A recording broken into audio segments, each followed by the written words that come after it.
Bună seara, mulțumesc! Cuvintele tale le întorc, de asemenea pot să zic și eu, mulțumesc! Mulțumesc vouă, mulțumesc pentru invitație, mulțumesc pentru această temă.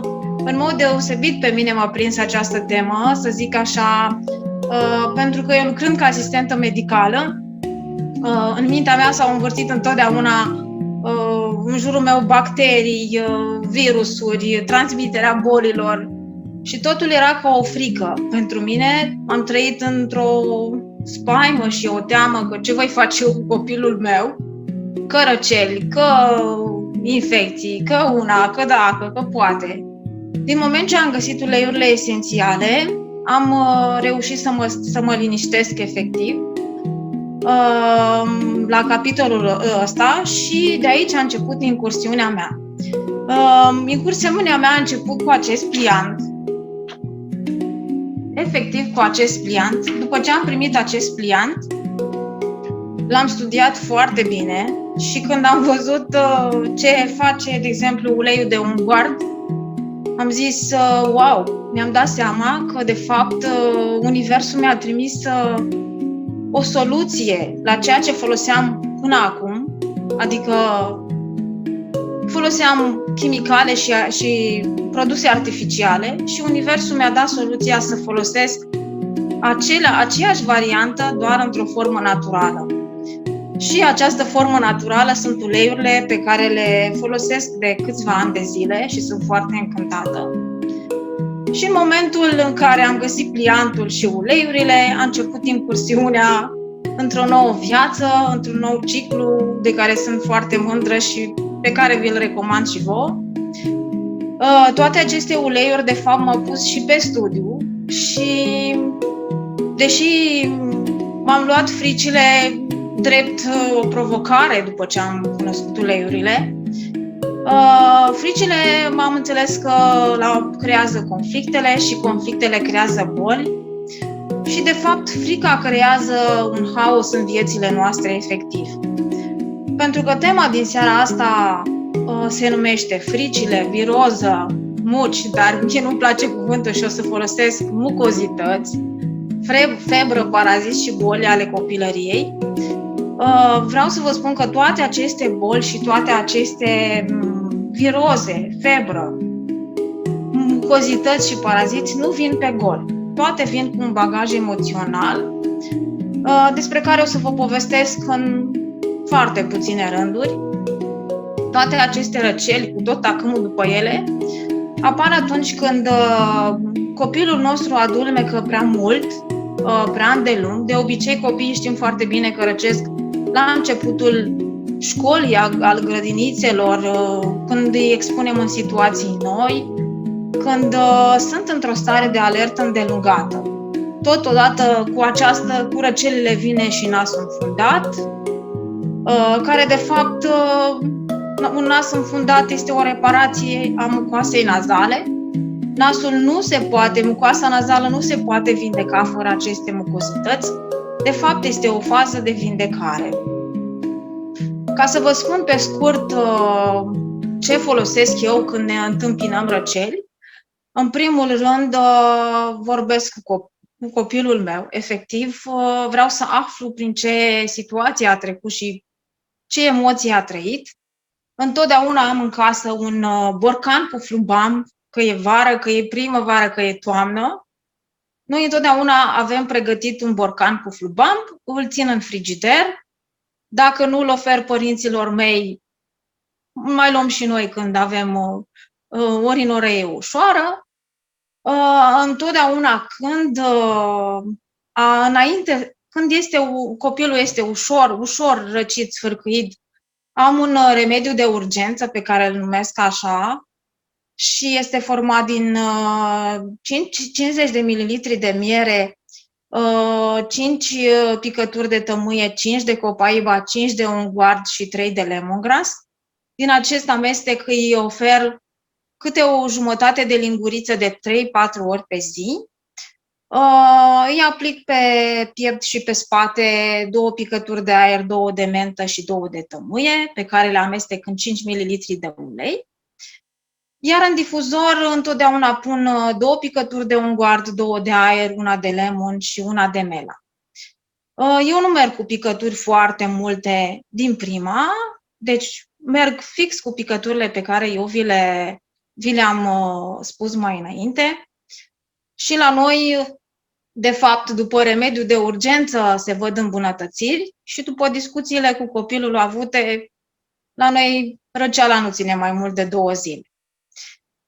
De fapt, citind și noua medicină germanică, răceala ne oferă timp pentru a ne odihni, în care să ne putem proteja de ceilalți, să ne distanțăm de ceilalți și pentru a fi în contact cu noi, vă pot spune din propria mea experiență, în momentul în care sunt răcită, efectiv, chiar vreau să mă distanțez de ceilalți și ceea ce NMG-ul ne și spune și ne și sugerează este foarte real.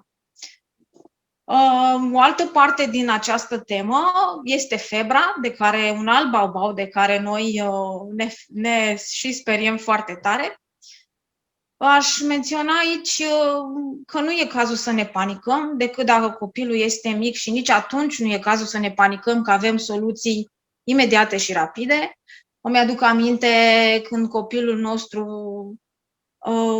acum 3 ani, 4, mi-a făcut febră, efectiv, în foarte scurt timp, făcând o soluție din apă cu puțin oțet, lămâie și mentă, efectiv am muiat un prosopel în acea apă, l-am pus pe tâmple și în minim 5 minute, în maxim 5 minute, febra a trecut. Eu știu din noua medicină germanică că atunci când un copil trece printr-o febră, el vrea să scape dintr-o situație. De obicei, febra apare când copiii sunt răciți și copilul vrea să iese din această situație când este cu nasul înfundat sau îi curge sau e săcăit. Și v-am spus ce fac eu în perioada de febră. Folosesc mentă și lemon într-o diluție mică, să zicem, pun 5 picături de lemon, 5 de mentă în 5 ml de ulei și îl aplic pe tălpi, pe coloană și la încheieturi. De asemenea, v-aș mai recomanda și am folosit și eu pentru reglarea temperaturii blendurile din kitul de copii Rescuer, Tamer și Brave. La noi au mers foarte bine și la alții. Cam asta fac eu în cazul răcelilor, dar în primul rând vă rog să nu uitați că discut cu copilul meu toate aspectele. Aș vrea să vă vorbesc despre un alt baubau și anume tusea. Știm că într-o răceală tusea este și ea la pachet cu totul acolo, e un conglomerat. Tuse înseamnă febră, dar nu neapărat, înseamnă nas înfundat, nas curgător și tuse. Tusea, știm, acesta un alt baubau de care ne speriem foarte mult, de fapt este un mecanism de vindecare și anume tusea are rolul de a elimina secrețiile. Eliminarea asta a secrețiilor este tot un proces de reparație a bronhilor. De fapt, organismul își revine natural. Pentru o tuse săcăitoare, eu știu că fiecare dintre voi aveți propriul vostru blend de tuse productive sau tuse seacă. Eu vreau să vă spun despre blendul nostru pe care îl folosim când avem o tuse săcăitoare și nu mai scăpăm de ea. Folosim 2 picături de mir, o picătură de lemon, 2 picături de casia, o linguriță de ulei de cocos și o lingură de miere. O jumătate de linguriță de 4 ori pe zi. Și un alt remediu pe care îl știu și pe care l-am găsit în articolele doctorului Hill este menta și tămâia în amestec pe care îl aplicăm la ceafă în momentul în care tusea este săcăitoare și pare interminabilă. Un alt aspect din tema din seara asta sunt paraziții. Paraziții, alți baobab de care toți părinții sunt speriați și unii și șocați. Întotdeauna fac analize la copii și îi traumatizează și duc și aduc și caută. Dar, de fapt, în cea mai mare parte și părinții sunt vinovați de paraziții copiilor, pentru că trebuie să spunem copilului să stea într-un loc. De fapt, paraziții sunt asociați cu furiile teritoriale. Copiilor li se spune foarte mult să stea cu minți, să stea pe scaun sau să stea în bancă la școală. Le spunem stai locului sau stai cu minte la masă sau te pun la colț sau stai în camera ta. Practic, umblăm pe teritoriul lor și acest lucru le produce paraziți, asta fiind teoria din partea noii medicini germanice. Aici mai putem implica și conflictul părintelui și anume nevoia ca cineva să depindă de noi. În cazul copilului, efectiv, e conflictul părintelui, să ne aparținem unui celuilalt. Pentru paraziți, eu vă recomand ca blend Zengest și cimbru. Dacă nu aveți cimbru, puteți să înlocuiți cimbru cu oregano. Facem un amestec diluat conform vârstei, pe care îl aplicăm pe burtă și pe tălpi de 3 ori pe zi. Sau un alt blend pe care eu îl ofer celor care îmi cer sfaturi și e format din 5 picături de mela, 5 de oregano, 5 zengest, 5 on guard, 5 lemon plus 10 ml de ulei, aplicat pe burtă și pe tălpi de 3 ori pe zi. Un blend pe care îl recomand între 14 și 21 de zile și care de cele mai multe ori a funcționat cu brio. Să vă mai povestesc despre o altă parte din această temă și anume bolile copilăriei. Aici includem tot ce înseamnă bubițe, mâncărimi de piele. Eu m-am oprit să vă povestesc despre perioada când copilul meu a avut vărsat de vânt și noi trebuia să plecăm într-o vacanță în Ungaria. Ne luasem bilet, trebuia să plecăm a doua zi și noaptea ne-a făcut bubițe și a făcut vărsat de vânt. Bineînțeles că ne-am gestionat foarte bine, ne-am mutat vacanța peste o săptămână și am trecut cu brio peste acest vărsat de vânt, unde am folosit lavandă, tămâie și mela diluate și în mod deosebit aș vrea să vă recomand uleiul de mentă diluat, care usucă bubițele și efectiv calmează mâncărimile. A funcționat și la noi și la alții. Și putem să înlocuim acea soluție pe care o găsim în farmacii foarte bine și putem să folosim această soluție naturală și foarte eficientă.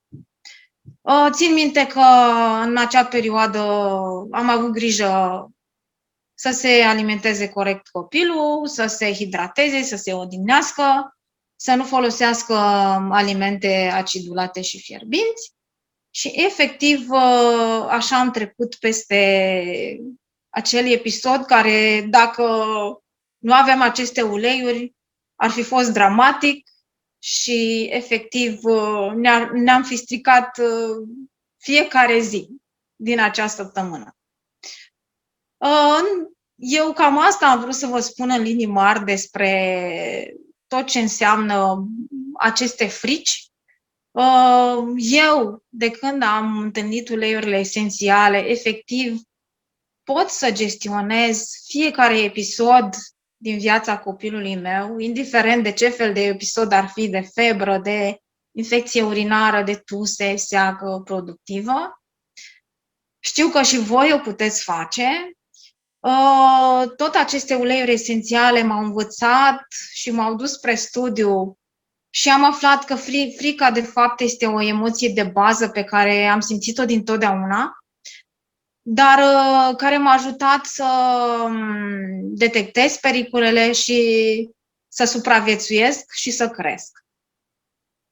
Și ce să vă mai spun? Tot aceste uleiuri aducându-mă la nivel de studiu,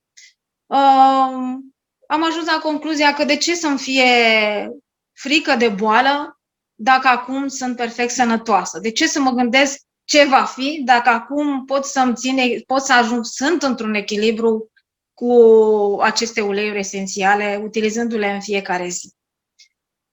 Ce să vă zic? Puteți să mă întrebați orice, ce doriți. Eu sunt la dispoziția voastră și vă mulțumesc că m-ați ascultat. Mulțumesc, Adriana. Mulțumesc tare mult pentru împărtășirea ta. Eu vreau să adaug ceea ce a fost provocator pentru mine, pentru că fiecare dintre noi avem copii diferiți și la noi laringitele au fost cele mai Nu l-am mari. menționat, dar e bine că ai menționat. Tu poți să menționezi de blendul pe care noi îl folosim. Uite, mie mi-a scăpat laringita, de exemplu. Da, aș vrea să menționez blendul pe care doamna doctor ni-l recomandă. Da, exact, asta voiam să spun. Am vrea să ne-l notați pe ceva, că e foarte eficient și foarte rapid, adică cu eficiență maximă.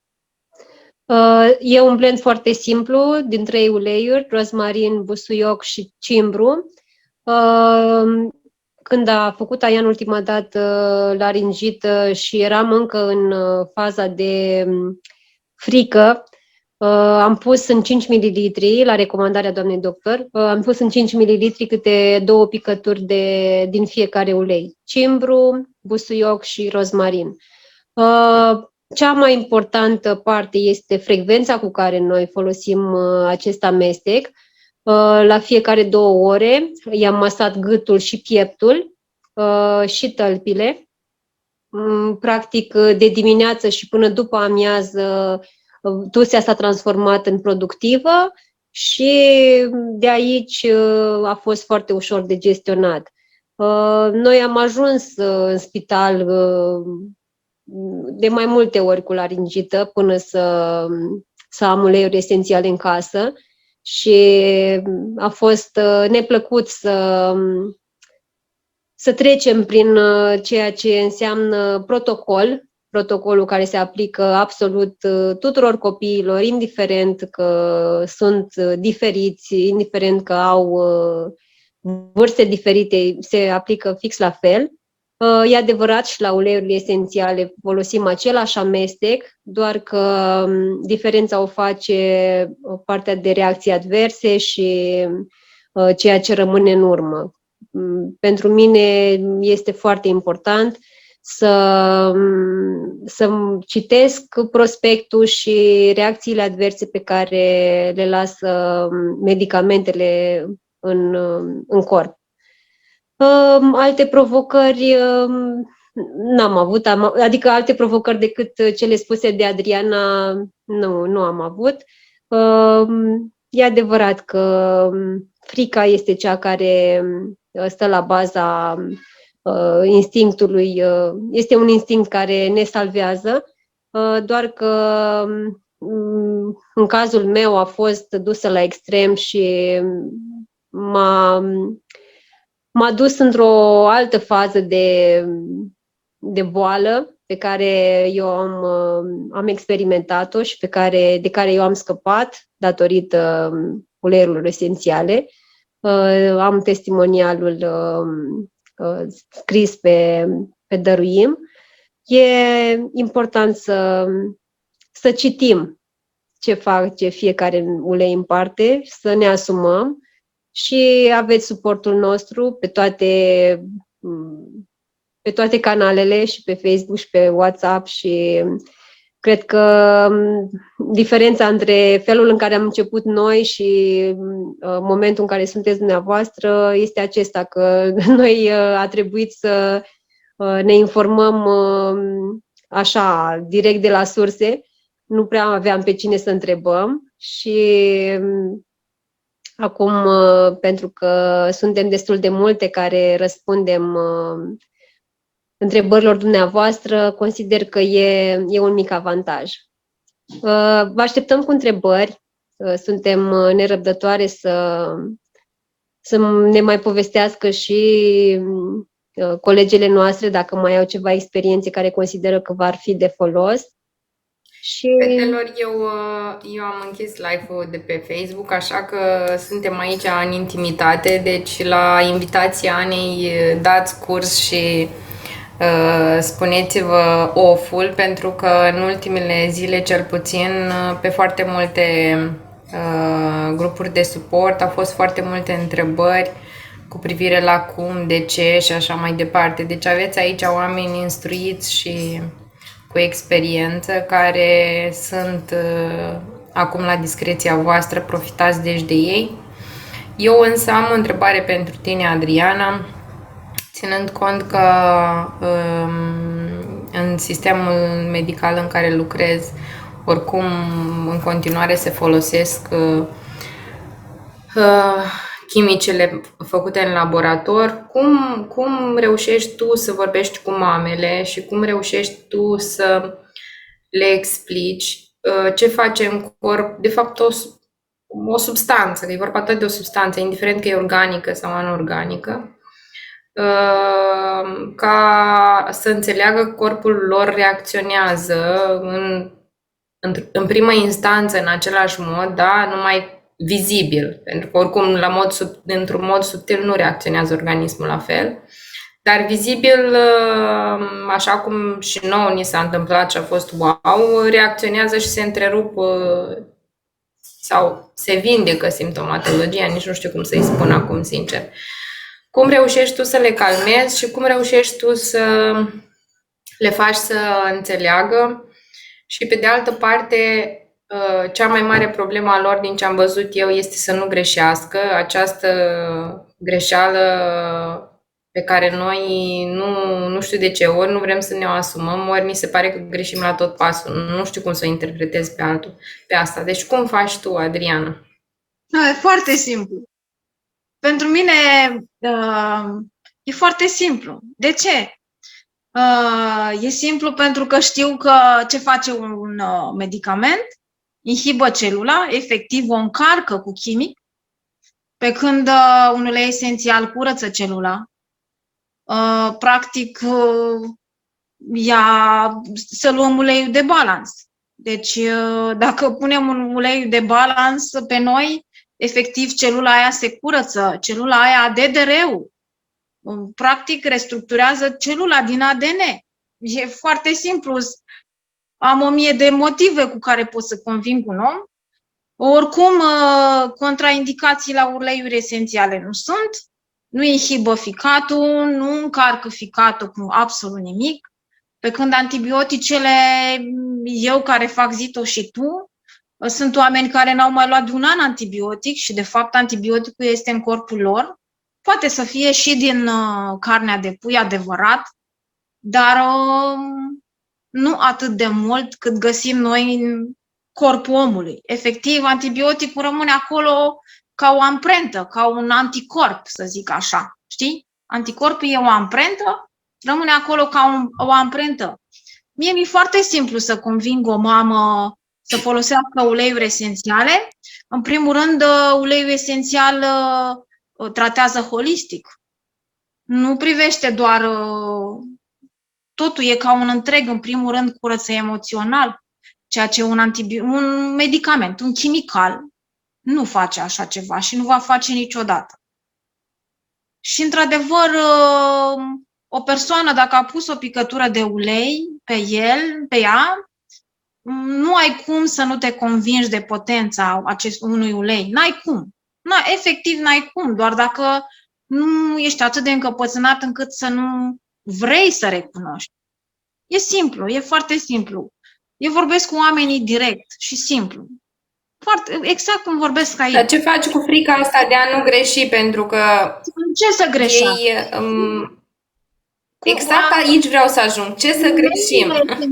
Da, uleiul esențial nu ai ce să greșești. Un ulei esențial se elimină în 4 ore. un chimical pe care îl iei dintr-un raft, dintr-o farmacie, se elimină într-un an de zile.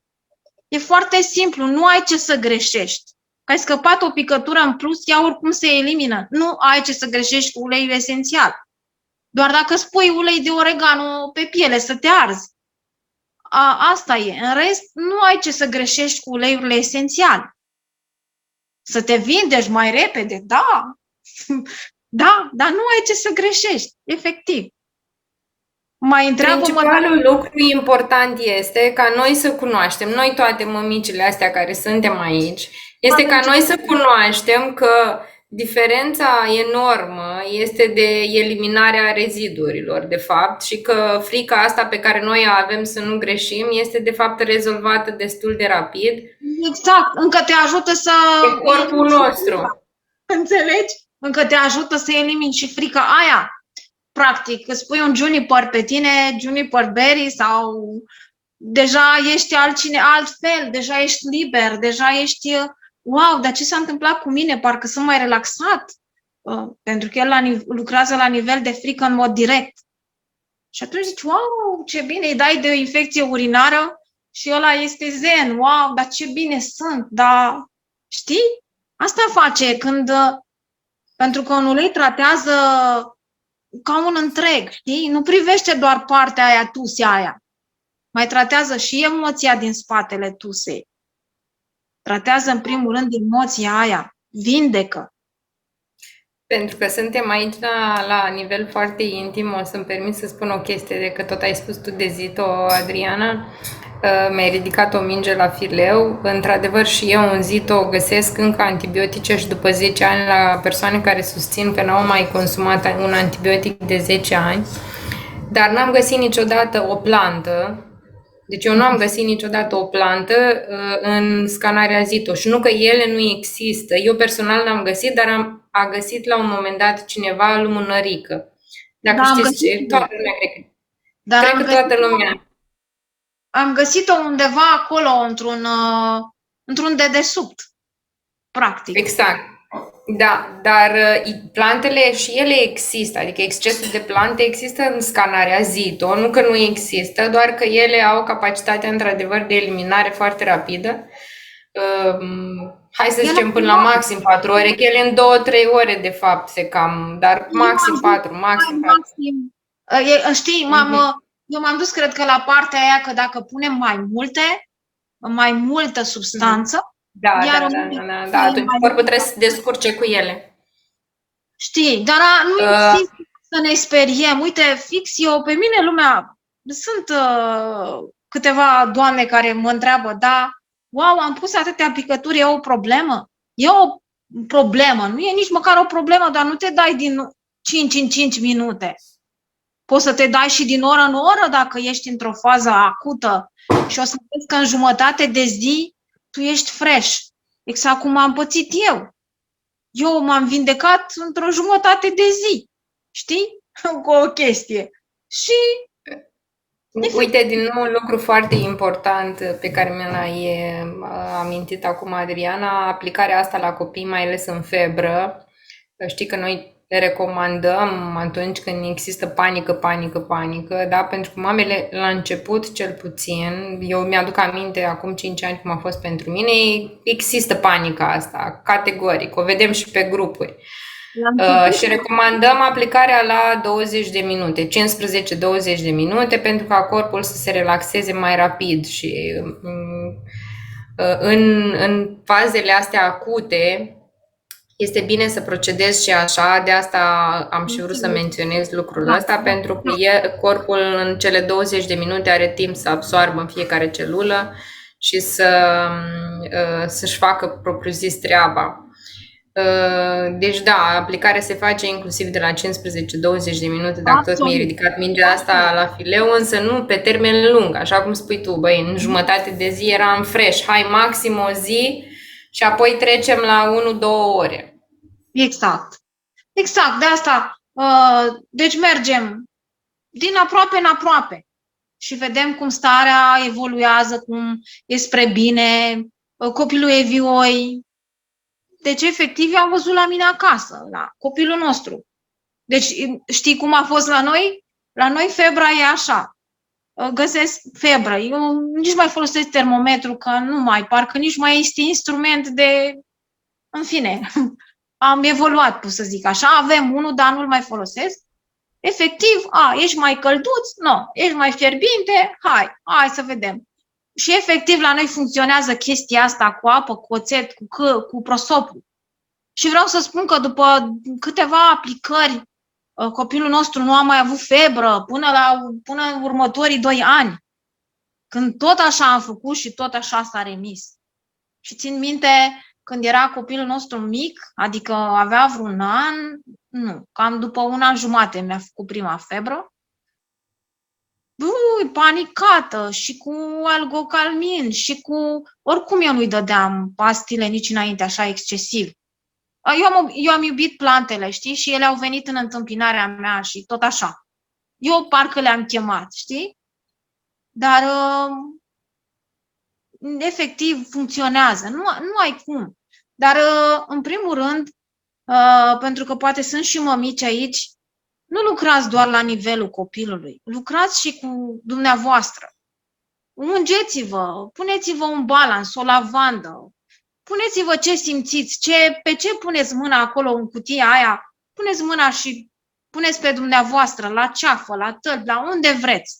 Lucrați cu dumneavoastră pentru că emoția copilului până la 7 ani e, de fapt, nu știu dacă a lui cât a mamei. Și atunci faceți o echipă, așa vă ajutați copilul mult mai mult. Eu întotdeauna când mă confruntam cu o problemă de orice gen, puneam și pe mine ceva. Pentru că vreau să fiu în echilibru, vreau să fiu relaxată și pentru mine uleiul de balans face magie. Pentru mine uleiul de balans face magie și lavandă e o magie unică. Asta e o recomandare foarte bună, că tot de obicei noi ne panicăm ce să-i facem copilului, dar de fapt ce să ne facem nouă ca să nu ducem lucrurile la un alt nivel de panică decât este. Avem aici o mânuță ridicată și profit să-i spun să ne... Hai, te întreabă, da. Bună seara la toți, dacă sunt și băieți. Sunt prin spate cu siguranță, îți spun eu, nu vor să spună, dar stau pe aici pe lângă noi. Bine. Uitați-vă, fetelor, eu am luat până anul trecut antibiotic în cantități industriale. Am dat într-o sinuzită ani în urmă și doctorița în Italia mă trata cu ibuprofen sau ketoprofen sau cum stai. Distrugător de stomac, Da, bravo. Pentru că eu mi-am dat o lună de zile. Eu tot mă duceam la dânsa și mă durea aici, era sinuzită, mă durea capul. Eu nu știam că e sinuzită. Și ea m-a umplut cu ochii și când m-am dus la dânsa și dădeam în febră, în vom, și zice, mă doare aici, mă dor ochii, mi cădeau ochii în gură, nu mai știam ce să... Și a început cu un antibiotic, dar era după o lună de greutate în cap ce avem, o luat un antibiotic. Mai pe scurt, am schimbat 5 antibiotici timp de vreo lună de zile. Până am ajuns la salvare și mi-a dat cel mai puternic antibiotic care mi-a trecut. Ei, și eu de atunci, când răceam în fiecare lună, și era tot cu antibiotic. Până anul trecut am cunoscut uleiurile esențiale. Și tăman dădusem în gaura covrigului și venise uleiurile, am ieșit frumos. Am ieșit din toată asta. Ce vroiam să zic? Să zic așa pe de-a dreptul, m-am speriat că ați spus că un antibiotic și pune amprenta. Este vreo buruiană acolo care s-a scot? Întrebarea. Hai să zic, este o buruiană. Sunt uleiuri pentru metale grele, dar ce sugerez eu îți sugerez să bei foarte multe lichide, nu știu, bei 2 litri de apă pe zi. Nu le beau 2 litri, dar 1 litru și vreo 200, 1 litru jumate maxim pe vreme caldă le iau. Câte kilograme ai? Vreo 51. Ok, pentru 51 de Bun. kilograme ar trebui să bei cam 1 litru și 700 de mililitri. Da, de unde atâta? Nu reușesc. Bun, bei 1 litru. Peste o săptămână bei 1 litru 200. Nu trebuie să forțăm organismul, să lăsăm ritmul lui. Dar important este să ajungi la acel 1700 de mililitri în care ți-aș recomanda să iei ulei de lemon, să bei ulei de lemon, Eu în fiecare, de un an de zile, să faci un detox. am făcut detox, mi-a făcut Diana Ungureanu o listă frumoasă și am făcut și cu zendocrin și cu coriandru și numai nu știu ce acolo. Și am făcut E bine. Da, și am făcut tot, nu știu pe cine am văzut pe YouTube care tot fete cu uleiuri au spus de cuișoare și cu pelin. Nu țin minte cine a zis, o rețetă, nu știu câte zile de cuișoare și cu pelin. Da, uite, trebuie aici cu cuișoarele, uleiul de cuișoare este un ulei fierbinte. Putem să-l administrăm cu lunile. O să-l administrăm așa, în cure de 14 zile, cu pauză, iar 14 zile. Deci, astea așa, cu pauză. Da. Ce vroiam încă să mai adaug? Am observat că eu permanent eram cu picioarele reci. De când folosesc uleiuri esențiale, nu mai am așa picioarele. Le am reci, dar nu așa ca înainte. Da, probabil că aici este splina ta, care e acolo mână-mână cu circulația și să știi că uleiurile fierbinți încălzesc la nivelul ăsta și efectiv circulația se îmbunătățește efectiv.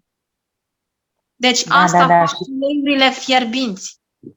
Da, și mă simt mult mai ok. Tu ești foarte legată de mama ta? Da, aici e... Am înțeles. Hai să zic așa, că să nu mă gândesc mult să caut cuvântul potrivit. Lucrez și la asta. Și lucrează și ea. Nu jucăm, hai să zic, nu jucăm. Sunteți într-un clinch? Adică, cum ar fi clinch? Sunteți într-un dezechilibru. Da, au fost ani de zile când noi eram ca două prieteni, dar au făcut în așa fel ca să avea rolul de controlator. Până mi-am dat eu seama, adică eram așa super ok, până mi-am dat eu seama și... Asta știe tot despre tine. Da, și au fost acolo ea puțin, dar și-o dat și ea seama și eu mi-am dat seama de anumite lucruri și lucrurile se îmbunătățesc referitor la asta, se îmbunătățesc. Altceva ce vroiam să mai întreb referitor la răceală. În urmă la sinuzită, la ce mai aveam, ce mai spun medicii, eu știu că nu era sinuzit, era altceva acolo pe... Vreau să te întreb ceva acum. Undeva în mediul tău, acasă, la jobul tău, ție nu-ți miroseau lucrurile bine? La muncă nu-mi miroseau. Da. Bun, trebuie să înțeles lucrul ăsta, nu mai am asta problemă, ci am la glande, la amigdale, nu mai am aici. Când sunt o leacă, mă înfund, mă pun aici ea și zic asta nu e despre mine, au venit din altă parte, trebuie întreagă. Alung, când mă înfund, mi se înfundă nasul și simt o greutate, adică vorbesc cu mine și zic asta nu e despre mine. Îți spun eu cum fac. Eu când merg în fiecare vacanță, dimineața, măcar într-o dimineață din acea vacanță, mă trezesc cu nasul înfundat. Mă trezesc, realizez, mă gândesc dacă totul îmi place cum miroase acolo și îmi place și spun, e doar o senzație, nu e despre mine. Și în următoarea secundă, nasul meu este desfundat total. E doar o senzație, nu e despre mine. Atât. Da, nu, adică într-o zi, când eu mă chinuiam tot sezonul rece, într-o zi eu reglez lucrul ăsta cu nasul înfundat. Ce am acum? Da, Am să la, știi că funcționează. am observat, da, am văzut. La glande ce am? Am niște pietre albe care trebuie să le scot în fiecare săptămână, când am miros urât din gură. Nu știu ce să le mai fac. Pot să-ți spun eu, draga mea, aici, pentru că aceeași problemă a avut-o și mama și sora mea. Dacă Adriana, scuză-mă că mă bag peste, iartă-mă. Da, dacă din experiență, dacă tu ai ceva care ai Spun? folosit, pot să spun eu ce s-a folosit la noi, cred că 2-3 ani. Într-adevăr, pietrificările astea, draga mea, nu trec atât de repede pentru că s-au format niște cratere acolo, da? Și craterele acelea se tot umplă cu acele, noi le spunem petrificații, niște depuneri. Și mama și sora și-au făcut un spray efectiv cu busuioc, tămâie, ghimbir și turmeric. Și cred că au avut vreo 2-3 ani de pulverizare efectiv, dar cu pauze și nu cu biciu pe ele, da? Ok, au uitat, nu e nicio problemă, cam de 2 ori pe zi. Mama a avut și o amigdalită cronică și la dânsa pot să spun că a fost mai grav. Ea vreo 11 ani a mers înainte în spital în fiecare luna ianuarie. Se ducea, se programa cumva, era foarte rău până în luna ianuarie, dar în luna ianuarie cumva își permitea să ia concediu. Vreau să spun că în ultimii ani, nu numai că n-am mai fost niciodată la spital, ea oricum și-a schimbat foarte mult mentalitatea, așa cum și mama ta și-o schimbă acum. Și tu de asemenea. Și n-am mai avut probleme sub nicio formă de dureri extrem de mari. Craterele acelea dispar într-un timp mai lung. Și trebuie foarte mare atenția să vezi la un moment dat dacă nu cumva rănește, pentru că noi puneam câte 3-5 picături din fiecare, da? În 10 ml. Trebuie să fii atentă la tine cum e, în 10 ml din mare atenție, apă și dizolvator într-un pic de miere, depinde fiecare în ce poate să le dizolve. Deci efectiv apă, nu ulei, n-are treabă una cu alta. Efectiv apă și se preia. Și în felul ăsta au dispărut, dar necesită un timp îndelungat, să știi, adică nu este o chestie pe care să o faci de pe o zi pe alta. Vedeam procedeul ăsta despre care vorbești cu bețișoarele prin gură ca să scoată. Cu coada linguric nu mă ajută bețișorul. Okay. Eu îmi dau seama când și simt că le simt. Depunerile respective, da. Oricum o să-ți mai treacă în timp când o să-ți dai seama că nu poți să înghiți poveștile altora și că nu, iarăși cum a spus Adriana și cum ai spus și tu, nu este despre tine. Oricum, mulțumim tare mult de împărtășire, pentru că e foarte faină evoluția ta și eu tot te mai ascult așa când mai intri cu noi. Adriana, dacă mai vrei tu să spui ceva pentru craterele astea care se formează. Ce să mai spun? Aș sugera să alterneze măcar 2 bomboane pe zi, una de unguar și una de aer. Știți ce iau? Unguardul l-am terminat, dar Rama este de chimbir. Da. Deci câte o bomboană din fiecare. Fiecare bomboană de la doTERRA are un efect efectiv și asupra ceea ce ai menționat. Orice, aer, unguard, ghimbir, mai ales că Simona a menționat în blendul ăsta pe care eu nu știam, și ghimbirul. Și e binevenit și ghimbirul. Și vreau să-ți mulțumesc foarte mult că ai menționat despre mintă că scoate mâncărimea. De sâmbătă am niște mâncărimi aici, dragă, măi, dar niște mâncărimi cât mai îmi vine să-mi rup pălmițele. Și am mai pus ulei și nu înțeleg mai de unde vin. Știu că de acasă, cu dreapta dai bani și cu stânga prănești. Mai, dar e exagerat. Un pic așa, vezi acolo, cu ce ești nerăbdătoare să faci niște lucruri? Ești nerăbdătoare, nu poți să faci niște lucruri. Trebuie să te gândești. Dar am mai avut momente, dar era o chestiune de o zi, 2, de așa, câteva. Dar acum în mâncărimi, când încep așa de aici și până așa pe aici, și eu mâncărimi, când încep a mă scărpina, mi iau foc palmele. una Da, și cu alta. vreau să te întreb dacă te-ai dat cu un ulei emoțional pe palme, că acolo e o chestie emoțională. Cu ceva, cu balans, cu gen din kitul de copii, ai ceva? Cu magnolie, draga mea. Am și magnolie, dar am rescue. Cu magnolie. Le date Are la 10 are minute. mentă. Are mentă, dă-te cu un emoțional, cu ceva. Ok. Din ăla de copii. Rescue are mentă. Dacă nu mă gândesc. Da, pare mi se are.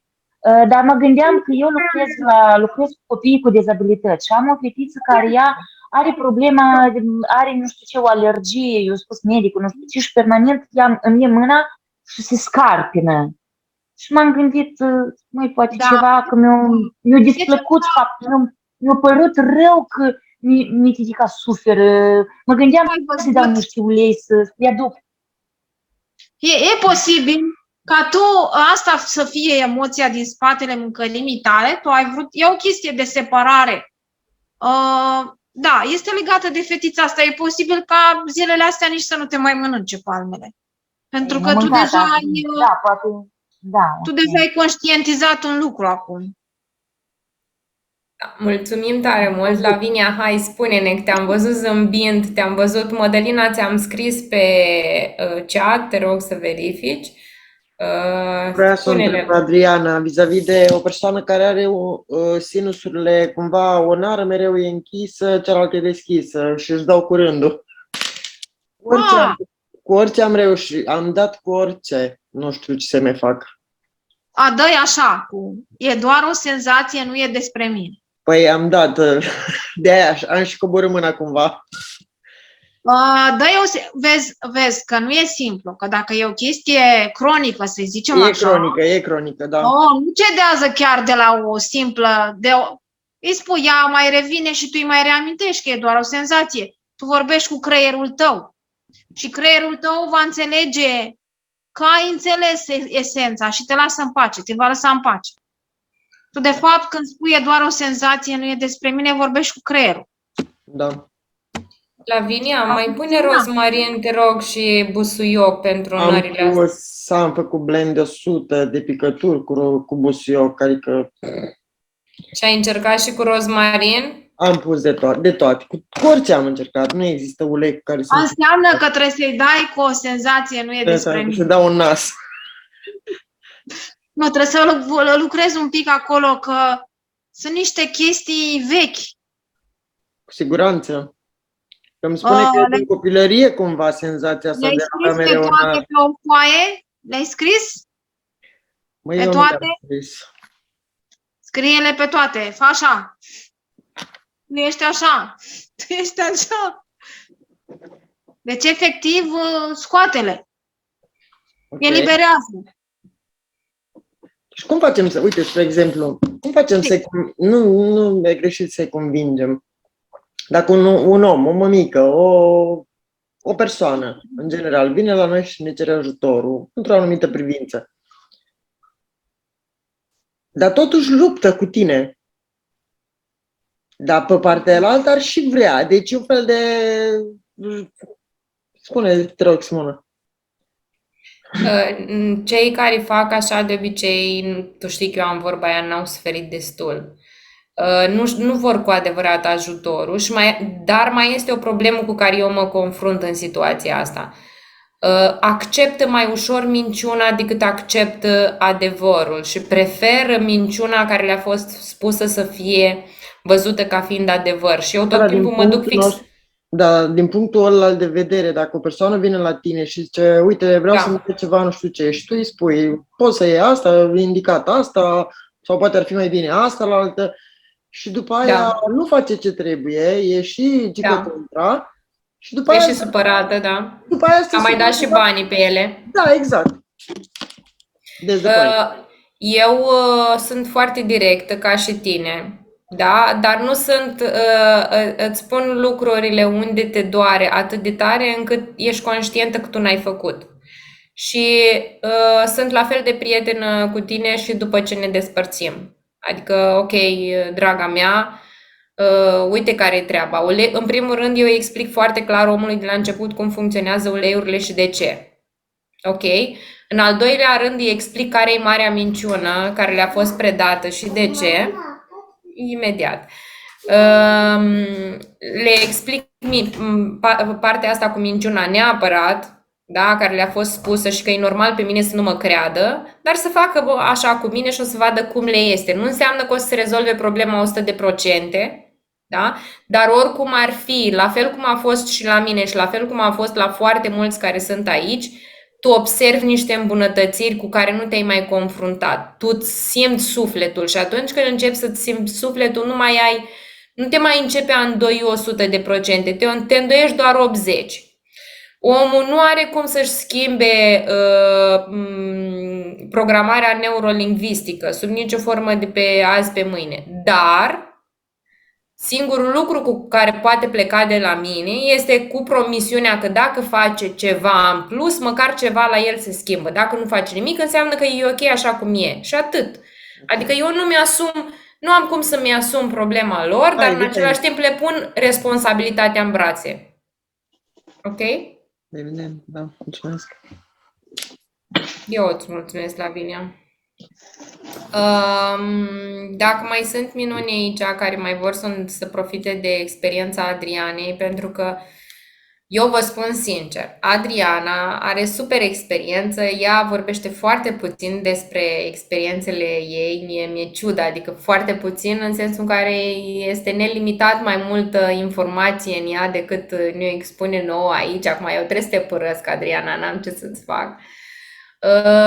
Eu am avut șansa să aud niște rezultate wow pe foarte multe paliere, deci nu pe partea asta doar de muci, răceli, mâncărim și așa mai departe, ci probleme din astea vitale. Nu mai poate omul să facă nu știu ce minune, de la copii la funcțiile fiziologice, care sunt foarte importante pentru toată lumea, plus experiența ei de om extraordinar și acum trebuie să-mi exprim și eu recunoștința pentru că a început să dea din ceea ce ea citește și se informează, a început să ne dea și nouă și trebuie să recunosc aici public că mi este atât de ușor să înțeleg chimia uleiului esențial datorită ei, așa că dragilor, eu o să vă mai bombardez cu mesaje pe grupuri, citiți aici că e foarte ușor de înțeles.